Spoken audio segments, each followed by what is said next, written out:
Olá, essa é a nossa devocional de número 50. Bom, hoje nós vamos ler Romanos, do capítulo 11 capítulo 11, do verso 11 ao 24. Vamos então à leitura. Romanos 11, do 11 ao 24.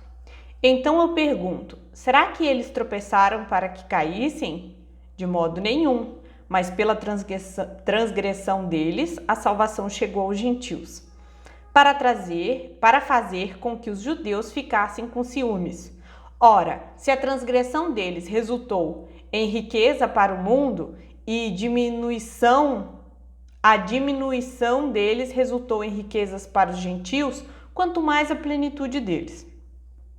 Dirijo-me a vocês, que são gentios, vistos que eu sou apóstolo dos gentios. Glorifico o meu ministério, para ver se de algum modo posso fazer com que os do meu povo fiquem com ciúme e alguns deles se salvem.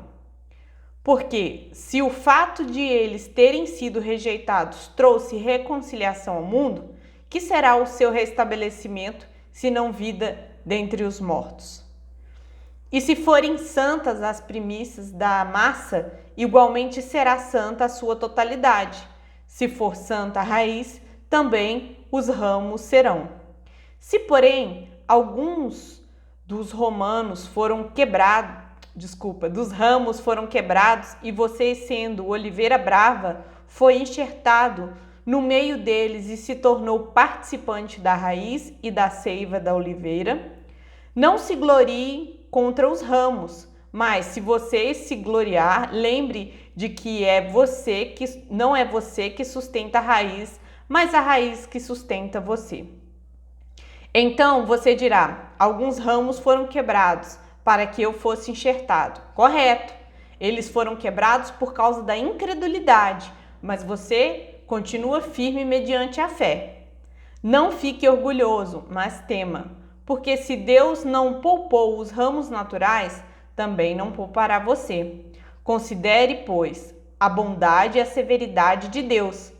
Para com os que caíram, severidade, mas para com você a bondade de Deus, desde que você permaneça nessa bondade. Do contrário, também você será cortado. Eles também, se não permaneceram na incredulidade, serão enxertados, pois Deus é poderoso para enxertar de novo. Pois se você foi cortado daquele que por natureza era uma oliveira brava e contra a natureza foi enxertado numa oliveira boa, quanto mais esses que são ramos naturais serão enxertados na sua própria oliveira. Amém. Essa é a leitura de hoje. Eu esqueci o óculos e acabei, me pegando algumas palavras aí, eu acabo me confundindo, mas vamos prosseguir, vai dar para prosseguir. Bom, nos estudos anteriores nós já havíamos falado que Paulo utilizou desses capítulos 9, 10 e 11 para responder a pergunta de qual é o destino de Israel mediante o plano da salvação, tendo em vista que eles rejeitaram a Jesus Cristo, em sua grande maioria, como Messias. Então, e agora? Como fica, Então, aqui, no verso 11 que nós lemos, Paulo pergunta aqui se quando os judeus caíram, isso foi de maneira total rejeitada por Deus para sempre, Como nós vimos no capítulo 9, que os judeus tropeçaram na pedra de tropeço, que é Jesus, a rejeição de Deus, ela não é completa, ela não é total e para sempre. Então, ela é parcial em termos de não foram todos os judeus que rejeitaram. Paulo é uma prova viva disso. E também Paulo está dizendo que não é para sempre essa resistência dos judeus para com a aceitação de Cristo como Messias, mas ela é temporal, Então, encontramos o projeto de Deus na eternidade diante dos gentios. Então essa resistência dos judeus abriu a porta para conversão e salvação dos gentios, né, que somos nós. E aí o verso 12. Eu vou ler o verso 11 e 12 de novo.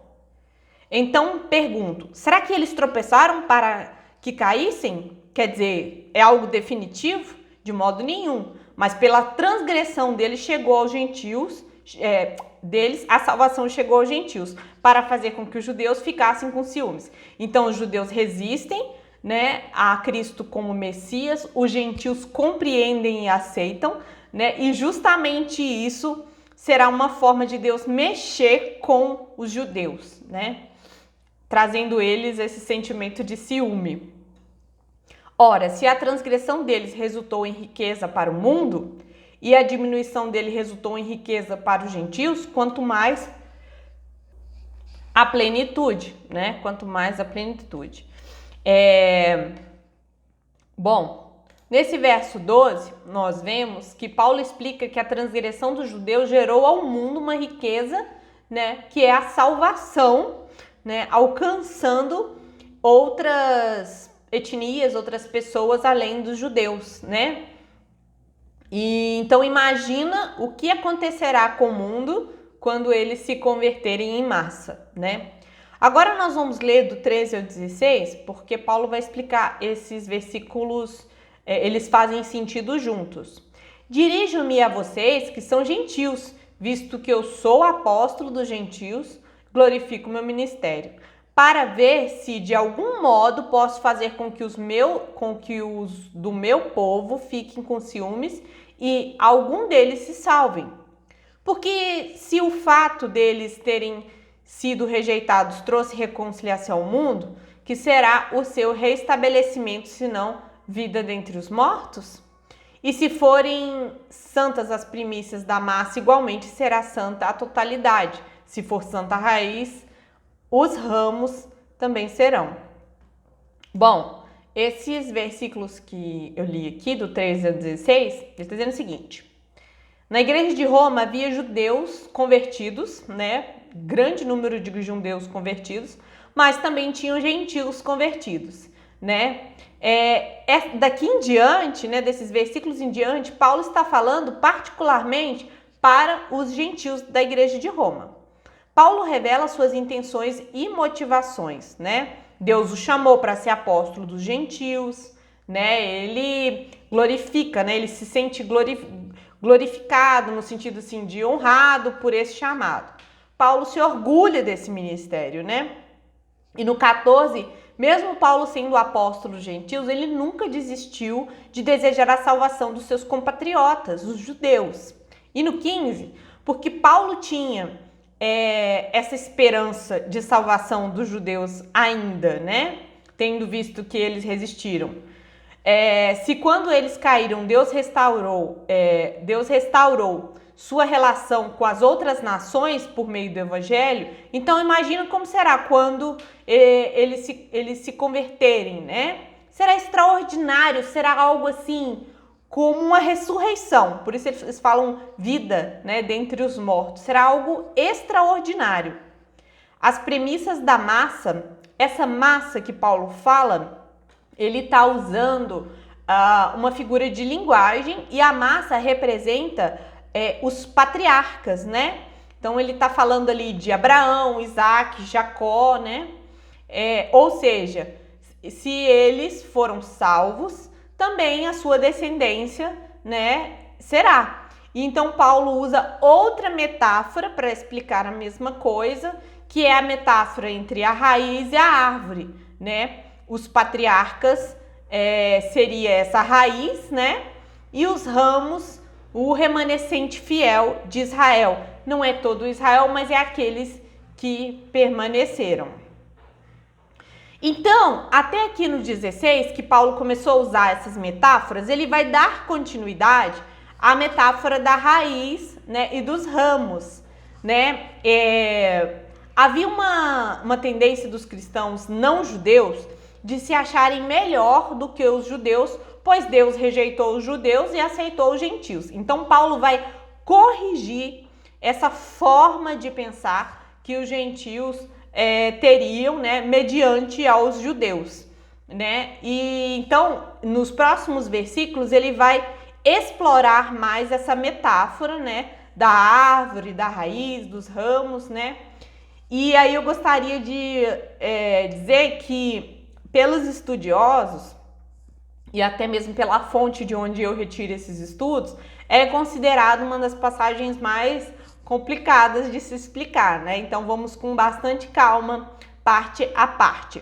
Então eu vou ler aqui o verso 17, diz assim: se porém alguns ramos foram quebrados, e você sendo oliveira brava foi enxertado no meio deles e se tornou participante da raiz e da seiva da oliveira. Eu vou até aí, tá? Porque a gente vai avançando ao passo que a gente for entendendo de uma maneira mais clara. Bom, aqui no 17, Paulo, ele dá um exemplo, né, da horticultura da época, que também até hoje é feito, na qual um galho é retirado de uma árvore original e é plantada, assim, enxertada em outra árvore para gerar frutos melhores, né? É claro que não é oliveira brava retirada para enxertar em oliveira boa, né? Você não pega uma coisa assim ruim, né, para colocar numa coisa boa. Mas não vamos ater essas questões, porque Paulo quer usar o exemplo que ele é além do natural mesmo, né? Ele vai dizer isso nos versículos também aqui. Bom, então vamos entender cada parte dessa metáfora, né? Desse exemplo de Paulo. A raiz é os patriarcas, como nós já vimos. A oliveira é o Israel espiritual, não a nação, mas o Israel dentro de Israel, o remanescente fiel. Ou até mesmo, como a gente viu, os 7.000 que não se dobraram a Baal. Os ramos naturais é o Israel étnico, né? A nação. Os ramos de oliveira brava é o mundo gentílico, convertido, incluído no povo de Deus. Então, esse é o significado do verso 17, né, que nós vimos. Nós vamos pular, para ficar mais fácil a compreensão, para os versos 23 e 24, né? Vamos ler novamente aqui os 23 e 24. Eles também, se não permanecerem na incredulidade, serão enxertados, pois Deus é poderoso para enxertar de novo. Pois se você foi cortado daquele que por natureza era uma oliveira brava e contra a natureza foi enxertado numa oliveira boa, quanto mais que são ramos naturais serão enxertados na sua própria oliveira. Parece complicado, mas não é não. Olha só, Paulo está dizendo o seguinte: havia uma oliveira boa, né? Que é Israel ali, a raiz é os patriarcas. E aí, o que Deus fez? Deus quebrou os ramos dessa oliveira boa, né? Que é essa resistência, essa rejeição dos judeus. E aí ele foi a oliveira brava, né? Que não dá fruto, não dá coisa boa. Pegou os ramos dessa oliveira brava e enxertou no lugar dos ramos que era natural. Né? Então Paulo está falando da inserção dos gentios no plano da salvação, mediante a resistência, a rejeição dos judeus. Então foi isso como se deu esse plano. Mediante isso, né, Paulo salienta dentro dessa metáfora dois pontos importantes, que é os versículos que nós adiantamos, o 23 e 24. Então, no 23, Paulo está dizendo que vocês foram incluídos no povo de Deus por causa da dureza do coração dos judeus. Mas vocês eram oliveira brava. Não há mérito em vocês. Então, assim, não há motivo para se achar melhor do que o judeu. Se você que fez algo, se Deus fez algo que não é natural, que é tirar um galho de oliveira brava e colocar numa árvore boa, né? Que foi enxertar os ramos de oliveira brava na oliveira boa, ele tem poder para tornar de volta os galhos quebrados da árvore de origem. Então, assim, se Deus pegou algo não natural e fez, quanto mais aqueles que já haviam, né, já pertenciam àquela árvore na sua origem. Então, isso para esclarecer esse ponto do gentio não se achar superior ao judeu, porque não há mérito neles. Eles são, como os judeus é responsável por ser, né, rejeitados pela dureza do seu coração, os gentios também eram oliveira brava, não havia mérito, não havia razões boas para que, por causa dessas razões, eles fossem enxertados na oliveira, né? E aí Paulo, nos versos 18, 19, 20, 21 e 22, ele vai trazer três admoestações, né? 3 pontos de repreensão, né, nesses aspectos. Então, vou ler de novo o 18, que é uma dessas repreensões. E diz assim: não se glorie contra os ramos, mas se você se gloriar, lembre-se que não é você que sustenta a raiz, mas a raiz que sustenta você. Então, o que ele quer dizer? E com isso ele mostra que nós não temos que nos gloriar na salvação, porque não somos nós quem sustentamos a raiz, mas ela é que nos sustenta. É a história escrita por Deus, revelada nos profetas, né? Planejada por Deus na eternidade, que nos trouxe até aqui. É um plano de Deus, né? É a obra de Deus representada aqui nos patriarcas, né? Que foi quando Deus fez aliança, ele manifestou esse plano de salvação com o povo. Então, assim, lembrarmos disso, que não há motivo de glória. Então, a primeira admoestação de Paulo.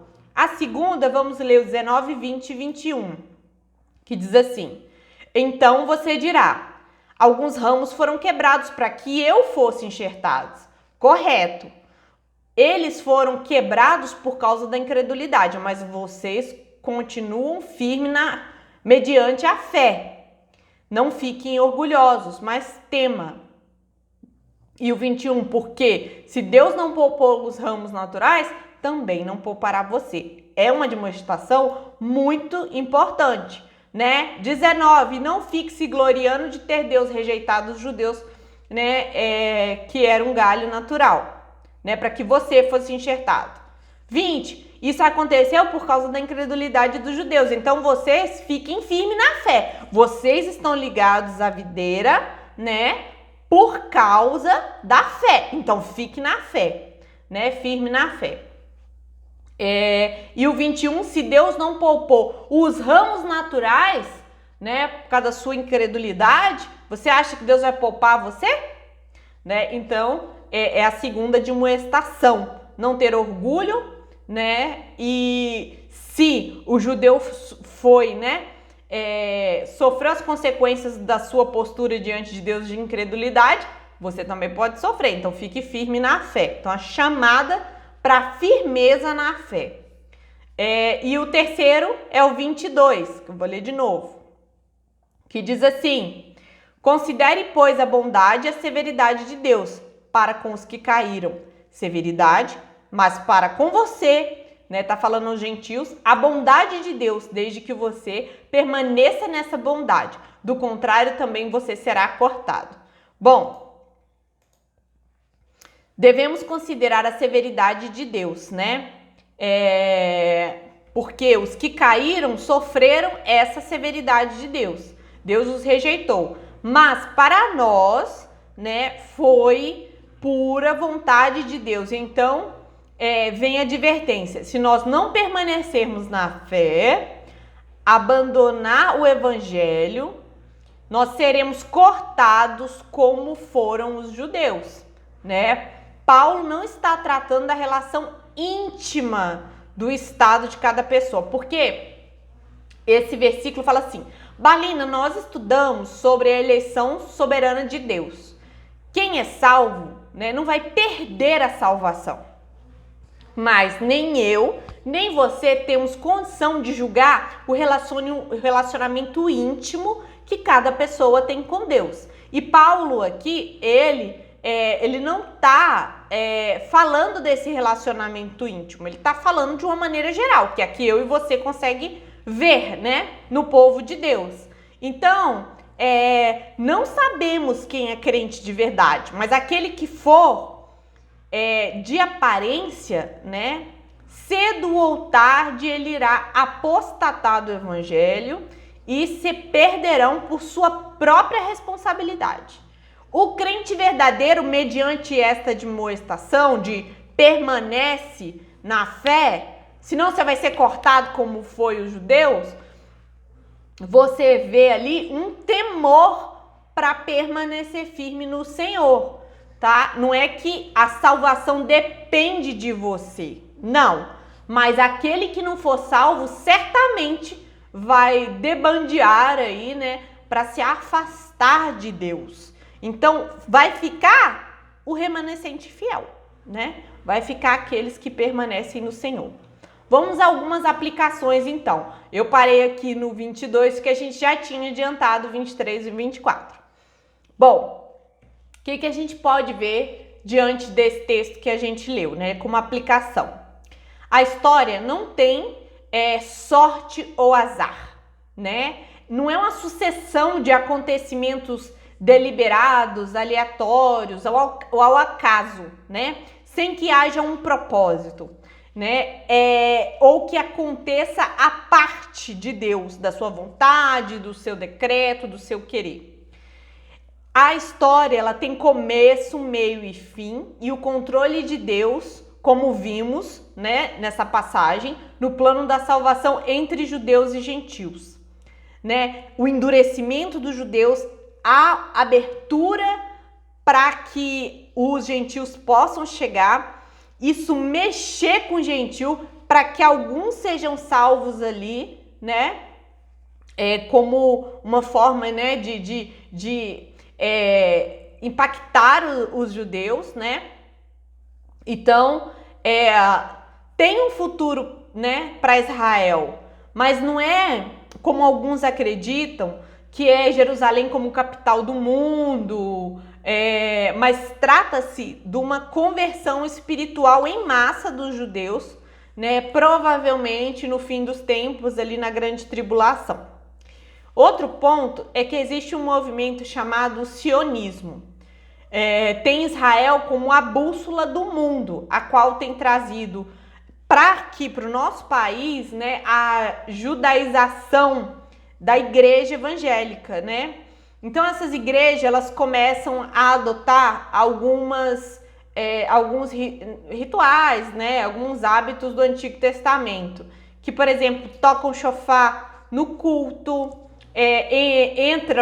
fazem uma entrada da Arca da Aliança e dá um lugar especial ao culto para ela, chama Jesus de Yeshua HaMashiach, como se fosse algo mais espiritual do que chamar de Jesus Cristo, né? Coisas que não tem nada a ver com o nosso culto de hoje, com o culto que Deus estabeleceu, que nós vamos estudar mais pra frente aqui no livro de Romanos. Mas essas coisas, elas trazem, né, a essas práticas uma denotação que traria mais espiritualidade. E, na verdade, isso não procede, né? E outro ponto também que eu acho interessante abordar é que, novamente, a Bíblia nos coloca no nosso lugar. Não somos flores lindas e perfumadas, né? Mas somos ramos de oliveira brava. Nossa origem é ruim.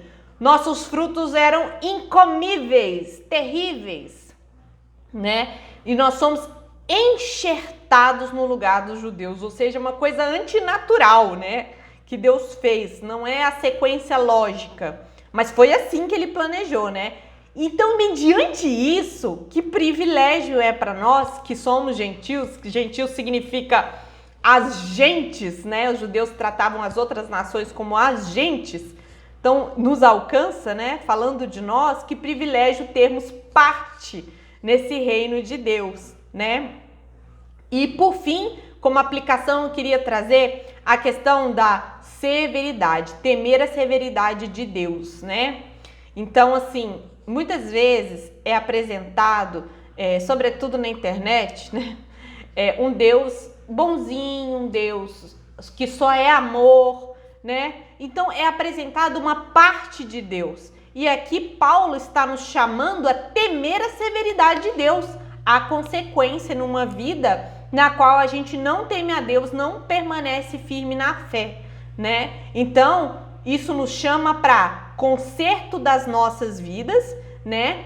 E compreensão do privilégio que nos foi dado, né? Uma vida de gratidão e de muito temor, né? Para permanecermos na fé.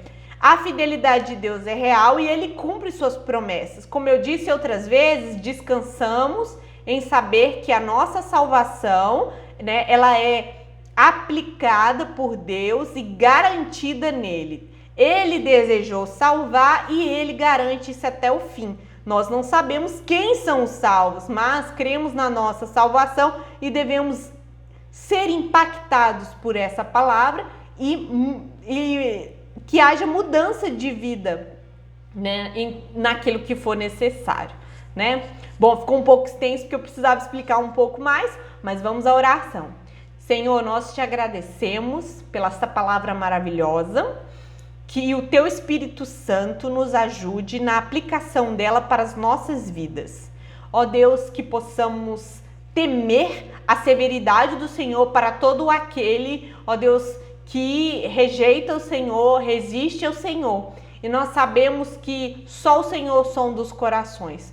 E nesta noite eu peço para que o Senhor sonde o meu coração, o coração de quem me ouve, porque se há algo em nós, um caminho ruim, um caminho mau, que o Senhor venha tratar-nos e nos conduzir de volta aos teus caminhos, pois, né, nós não queremos ser quebrados e retirados desta oliveira a qual fomos enxertados. Agradecemos pelo teu plano que nos alcançou e por termos nascido, Senhor, na era em que o Senhor abriu as portas aos gentios. Em nome de Jesus. Amém.